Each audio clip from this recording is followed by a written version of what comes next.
लोक सभा में खवातीन रिजर्वेशन बिल को पेश किया गया। मरकजी वजीर कानून अर्जुन राम मेघवाल ने लोक सभा में खवातीन के रिजर्वेशन बिल को पेश किया। नारी शक्ति वंदन बिल खवातीन को कानून साज इदारों में 33% रिजर्वेशन फराहम किया जाएगा। इस बिल के तहत अब लोकसभा की 181 सीटें खवातीन के लिए रिजर्व होंगी। और इसलिए हमारा भाव जैसा होता है। डीपीएपी की तर्जुमान सुजाता बशीर ने आज कहा कि पीएम मोदी के वादे के मुताबिक बेटी पढ़ाओ बेटी बचाओ विजन अब हकीकत में तब्दील हो रहा है।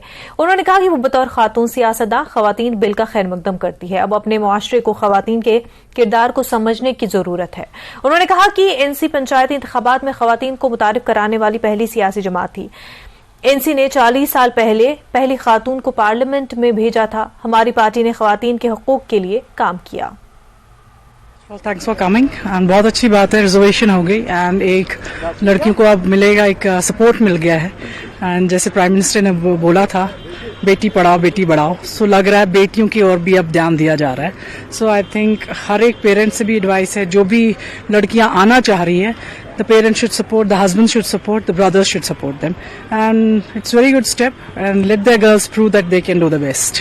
नेशनल कॉन्फ्रेंस वो पॉलिटिकल पार्टी है जो पहली पॉलिटिकल पार्टी थी जिसने जम्मू और कश्मीर के पंचायतों में और म्युनिसिपैलिटीज में यहां की औरतों को रिजर्वेशन दी थी। नेशनल कॉन्फ्रेंस वो पॉलिटिकल पार्टी है जो पहली पार्टी थी जिसने जम्मू और कश्मीर से यहां की पहली औरत को पार्लियामेंट ऑफ इंडिया भेजा। जम्मू और कश्मीर की पॉलिटिकल पार्टीज में से सबसे एक्सटेंसिव, सबसे ओल्डेस्ट कैडर है और हमारा एक एक्सटेंसिव विमेन कैडर है पार्टीज का। तो हम बहुत खुश होंगे कि हमारी औरतें जो हैं, हमारी माएं बहनें जो हैं, वो सामने आके कॉन्टेस्ट करेगी और इंशाल्लाह हम श्योर हैं कि वो जो है हमारी माई बहनें जो जिनकी एनसी विमेन लीडर्स हैं, they will perform even better than men leaders and वो बिल्कुल जो है बहुत आगे तक जाएंगी। We are very confident of their ability.